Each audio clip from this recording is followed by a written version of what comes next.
This is you. You are the Vice President of Transaction Monitoring and Compliance at a major bank. Your official salary is $250,000 a year. To the world, you are the picture of success and financial power. But the reality is that your credit cards are maxed out, and your life is a house of cards about to collapse. The pressure is suffocating. Your parents are suffering from a serious illness that requires absurdly expensive imported medication. Your daughter is studying abroad, burning through cash, and your wife's store just went under, leaving you as the sole breadwinner. You might think that with your salary you could survive, but the system does not work that way. After the government takes its cut in taxes and insurance, your real salary is reduced by almost half. And the worst part is the golden cage. Your position forces you to maintain a facade of wealth. You cannot close million-dollar deals getting out of a cheap car or wearing old suits. You are forced to spend money. You do not have to impress people you do not care about. Basically, you are a rich man on paper, but dead broke in practice. But your opportunity finally appears. While reviewing daily transaction data, you notice a strange and repetitive pattern. Suspicious money flows have been passing through the system for months without being blocked. Internal alerts were triggered, but they were all ignored. Among them are thousands of small transactions below the reporting threshold, seemingly harmless, but following a perfect rule. You know you have just stumbled upon a massive loophole. You immediately prepare a report and present it to your superiors. In your head, you picture a scenario where if you do not get promoted, you will at least receive a generous bonus. But the reaction is the complete opposite. They coldly ignore you, saying you are wasting time on useless things.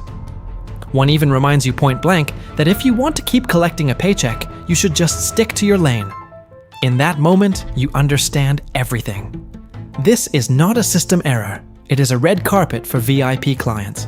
You swallow your anger and return to your desk as if nothing happened. Then the phone rings. The message from the hospital makes your blood run cold. Your father has taken a turn for the worse and is being rushed to surgery. You drive like a maniac to the emergency room. You sit waiting outside the operating room with shaking hands. Time passes so slowly, it is suffocating. Finally, the doctor comes out. He says your father has pulled through. You breathe a sigh of relief, thinking everything is okay. But fate is not done with you yet. Immediately after, the doctor announces that a more specialized surgery is needed if you want your father to keep living. The deposit is $25,000, a figure that far exceeds your current means. After explaining your difficult situation, he informs you that the hospital can only extend his life for a maximum of 1 month, with medication and support equipment, but with no guarantees. He warns you in no uncertain terms that the operation must be performed as soon as possible. The pressure falls on your shoulders heavier than ever. You find yourself at a dead end. Asking the bank for a loan is the safest option on paper, but the cost is devastating. If you take on that colossal debt, your family will have to live in destitution. Your daughter will have to drop out of her studies abroad halfway through. Your wife's old debts and your mother's medical bills keep weighing heavier every day. If you try to tough it out and miss payments, your credit history will be tanked, and for a banker, a black mark like that means the immediate end of your career. All roads lead to total ruin. One night you sit dazed in the silence of your kitchen. Your daughter's cat drops food on the floor. Some small ants approach patiently, carrying tiny crumbs back to their anthill. None carries too much weight, but when you look again, all the food has disappeared. That image triggers a dangerous idea in your mind, a way out you previously did not dare to consider. You remember the flow of dirty money that runs silently through the system, those suspicious transactions that your bosses deliberately ignore. If someone tries to steal a large sum, they get busted instantly. But what happens if they are microscopic discrepancies, repeated millions of times, hidden among the daily numbers? The idea makes your heart race. It is not a reckless act. They are ant steps, silent, patient, and invisible. You know well that this is a deadly line to cross a point of no return. But family pressure, your father's illness, and the fear of losing everything make this madness seem like the only rational option. You sit there for hours, wondering if you are designing a brilliant solution, or simply preparing your own self-destruction. It is time to get your hands dirty. Your master plan consists of creating a perfect paper shield using boring bureaucracy to hide the robbery of the century. With your power as vice president, you flag the accounts of the shell companies under a supposed special compliance review. You automatically charge them $2,500 monthly for risk management. To transactions under $10,000, you apply an invisible fee of 0.1% labeled as wire error correction. It is a masterstroke. For a narco who moves millions, this is just the cost of doing business. They would never call the bank to complain about a few pennies and risk exposing their real operation. But you cannot transfer that directly to your personal account. You create a shell company for data consulting in Singapore and pay a local to put his name on the papers. Using your own authorized signature, the bank hires your fake company as an external vendor to analyze money laundering data. The money leaves the bank legally as vendor payment and lands in Asia. However, the money in Singapore is useless for paying for your father's surgery here. You convert the funds into cryptocurrency and use complex mixers to erase the digital trail, making the origin impossible to trace. Then you draw some talentless doodle on your computer and turn it into an NFT. Using undetectable anonymous wallets, you buy your own artistic garbage for a fortune. You have turned blood-stained money into immaculate capital. With the money pouring in, you put out the fires of your life in record time. Your father's surgery is paid for in cash. Your wife's debts evaporate, and your daughter keeps living her European dream. But that peace is just a mirage. On any given day, your bank is publicly accused of laundering billions of dollars for the drug cartels.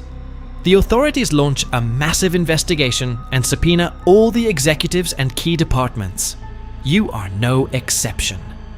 You find yourself sitting in a freezing interrogation room with your hands shaking while they ask you about your sudden change in financial fortune. The questions are aggressive, attacking your income and your unusual bank movements. You try to keep your cool and explain that your profits come from the sale of digital art and NFTs showing transaction records that look legitimate. The investigators look at you with total disbelief, but they find no direct link between you and the dirty money they are tracking. Your official records only show your salary and income sources that seem independent of the bank. After hours of suffocating tension, they inform you that you can go. You walk out of the room and take a deep breath, feeling like you just survived the path of a devastating hurricane. Although you have avoided jail, the bank now operates under extreme government scrutiny. Your gravy train has been turned off for good, since any mistake would be suicide. But you do not care. You are a man who knows when to quit while you are ahead. The fortune you accumulated is enough for you and your family to live like kings for the rest of your days. One night after a long shift, you return to your apartment. The hallway is darker than usual. Upon opening the door, the scene makes your heart stop. Your wife is tied to a chair, gagged, and with her eyes wide with terror. Around her are tattooed men with cold stares. The leader, a man with a scar on his cheek, asks you a simple question that makes your blood run cold. He asks if you enjoyed spending his money. A deathly chill runs down your spine. They know what you did. Your miraculous escape from the feds and your sudden high-rolling lifestyle set off alarms in their internal accounting. You try to play dumb acting, confused. You tell them they are confusing you with someone else and threaten to call the cops if they do not leave. The leader's smile disappears. He gives a slight nod and they knock you to the floor. The blows fall without mercy right in front of your wife's eyes. The pain knocks the wind out of you. Lying on the floor, spitting blood, and writhing, you beg for mercy. You promise to pay back every penny with interest. You swear to hand over everything you have. But the leader shakes his head with indifference. He tells you this is not about the money, it is about the principle. They must torture you to death to send a message so that no one else dares to touch what is theirs. When you see one of the goons take out a knife and walk toward your wife, panic explodes. In your desperation, you scream that you are worth more alive than dead. You tell them that the old method of laundering through the bank is obsolete because of the heat from the feds, and that they need a new route. The leader stops. You rush to explain that the old system is toast, but there are always other ways, and you understand financial processes better than anyone. You scream at them that you managed to steal from them and trick the FBI at the same time that you can help them find a new direction without using monitored channels. After a tense silence, the leader smiles and says you are right. He will give you a shot. But he warns you that if you fail, he will string up your whole family for the world to see. You shake grateful for his twisted mercy. But before you can sigh, they tie you and your wife up, blindfold you, and drag you out of the apartment. The door slams shut, leaving behind your peaceful life. The car speeds off into the night, taking you to an unknown place where from now on, your fate is no longer in your hands. In that moment of life or death, you just promised everything to a group of killers without having any idea how to deliver. But fear is powerful fuel. Your brain starts working in overdrive. You know perfectly well that after the scandal at your old bank, the financial system has entered an era of unprecedented surveillance. The Know Your Customer protocols and anti-money laundering laws are now suffocating, and international banks have started sharing data with each other. The old laundering methods are now suicide. If the money flows have any link, no matter how indirect, you will be discovered in a matter of time. In your desperation, a bold idea comes to you. Instead of moving the money, the traditional way, you create a system where the flows do not seem to have any relationship. You present the plan to the boss with a shaking voice, but with confidence, explaining that the goal is not to hide the transactions, but to make them look totally legal and independent. The solution lies in the economic war between superpowers. You are going to exploit the strict capital controls China imposes on its citizens. There are thousands of Chinese millionaires desperate to get their wealth out of the country to buy real estate in the United States, but they cannot do it legally. That is where the cartel comes in. The organization hands over dirty dollars to an underground broker in the United States. That money is used to buy mansions and buildings under the name of shell companies, which actually belong to the Chinese clients. The debt is paid, but not in America. In China, the millionaire uses his totally clean yuan to buy tons of common merchandise like textiles or cheap electronics. Then he legally exports these containers to the country the cartel chooses, for example, Mexico or Colombia. The cartel receives the merchandise with legitimate import papers, sells it in the local market, and obtains clean and legal money. The result is brilliant. Not a single SWIFT transfer has been made between the United States and China. For the Fed and international regulators, nothing has happened. The surveillance system is totally blind because the money never traveled electronically, it teleported through merchandise. The plan is an absolute success. In just 1 month, you have laundered $400 million, a massive figure that has shut up even those who doubted you. The boss is euphoric with your results. Although the goons keep watching you and your wife 24 hours a day, everything has changed radically. Your success in trade-based money laundering is so resounding that the rumors spread like wildfire in the criminal world. Your name becomes a legend whispered among high-level criminals. Soon, the bosses of rival organizations approach you demanding your services. You do not limit yourself to copy and paste. You analyze their business models and design custom financial plans for each one. Your fame explodes. Taking advantage of your new status, you complain that the surveillance in that apartment is suffocating you and holding back your creativity. Surprisingly, the other kingpins, fearing losing your talent, pressure the leader who is holding you prisoner. Finally, they move you to a much larger mansion full of luxuries and comforts. But this time, the eyes watching you do not come from a single gang, but from many forces at the same time. Over time, your reputation reaches mythical levels. If someone wants to launder a massive amount of money fast with minimal losses and zero risk, they have no other option but to seek you out. You are no longer just a hostage. You have become the supreme advisor of the underworld. You dine and drink with the bosses of the biggest cartels on the continent, treating them as equals. But you remain generous and patient, even with the smaller gangs, which earns you genuine respect that fear cannot buy. But today is your wife's birthday, and you decide to test your true power. You invite your VIP clients to the party. Some simply do not show up.